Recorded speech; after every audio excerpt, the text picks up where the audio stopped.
आखिर कौन है जिसने सुपर पावर रूस को देश के अंदर ही चुनौती दे दी है?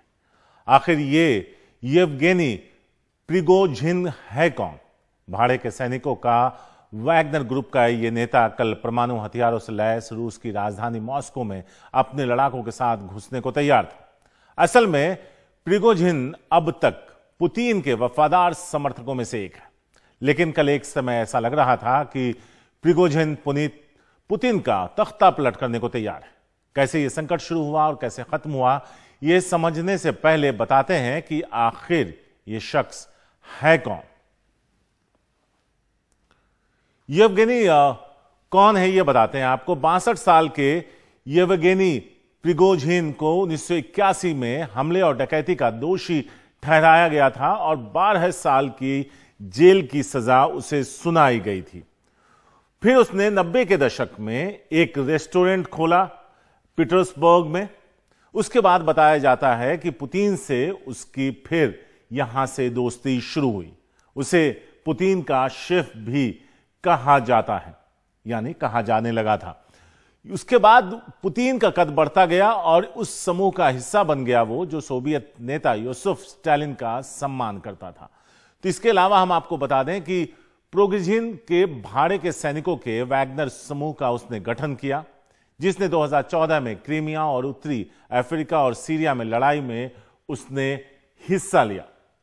उसके बाद क्या हुआ वो भी बताते हैं। यूक्रेन में रूस की तरफ से लड़ता रहा। फिर समूह में हजारों रूसी कैदी जो हैं उसमें शामिल किए गए सैनिक के तौर पर। इसके अलावा और भी कई चीजें हैं जो हम इसके बारे में आपको बताते हैं कि आखिर गुमनामी से लेकर पुतिन के दुश्मन नंबर 1 तक का सफर। दिसंबर 2016 में अमेरिका ने प्रिगोजिन समेत 15 रूसियों पर प्रतिबंध लगा दिया था। इसके अलावा 2018 में अमेरिकी राष्ट्रपति चुनाव में दखल का भी उसे दोषी पाया गया था। कहा यह गया कि ट्रंप के समर्थन में फेक न्यूज फैलाने का उस पर आरोप लगा, जिसका वो दोषी भी साबित हुआ। इसके अलावा यहां पे हम आपको और बता दें कि आरोप था कि उसने ट्रंप के अभियान में के समर्थन में फर्जी खबरें फैलाई। पिछले साल अक्टूबर में पुतिन और प्रिगोजिन के बीच रिश्ते खराब होने लगे। यूक्रेन में लड़ने के लिए बुलाए जाने के बाद प्रिगोजिन ने पूर्वी यूक्रेन में रणनीतिक रूसी शहर लिमन से हटने के रूसी फैसले का उसने विरोध किया। कहा यह जाता है कि वापसी रूस के लिए एक बड़ी शर्मिंदगी थी, ऐसा उसका कहना है। इस साल फरवरी में प्रिगोजिन ने रूसी रक्षा मंत्री के उस फैसले पर भी सवाल खड़ा कर दिया और पुतिन के सबसे वरिष्ठ जनरल वालेरी गेरासिमोव पर अपने वैगनर समूह को नष्ट करने के लिए गोला बारूद और आपूर्ति का रोकने का उसने आरोप लगाया। पिछले मई में तब रूसी सरकार और प्रिगोजिन के बीच रिश्ते और खराब हो गए जब उसने पूर्वी यूक्रेन के शहर बखमुत से अपने सैनिकों को वापस बुलाने की उसने धमकी दी, जहां आखिरकार उसके लड़ाकों ने यूक्रेन को एक भीषण युद्ध में हरा दिया था। 2023 की बात करते हैं। इसी महीने येवगेनी प्रिगोजिन ने एक आदेश पर हस्ताक्षर करने का आदेश का पालन करने से इनकार कर दिया, जिसके तहत उसके लड़ाकों को रूसी रक्षा मंत्री के तहत एक करार पर हस्ताक्षर करने को कहा गया था। तो यह है पूरा इतिहास उसका। इसके अलावा और भी जानकारी जो हम आपको बता दें।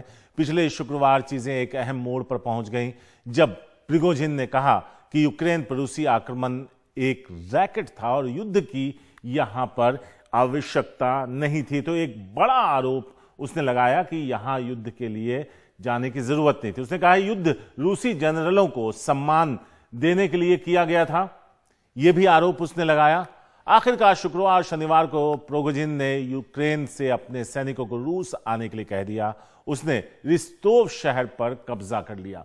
यह एक बड़ा डेवलपमेंट था जहां से यूक्रेन के खिलाफ ऑपरेशन संभाला जा रहा था। कहा जाने लगा कि वो मॉस्को में तख्ता पलट करना चाहता है, जैसा कि हम जानते हैं कि ऐसा हुआ नहीं। इसके अलावा भी अब आपको कुछ और तस्वीरें दिखाते हैं जिससे आप उसका अंदाजा लगा सकते हैं उसके सैनिकों का।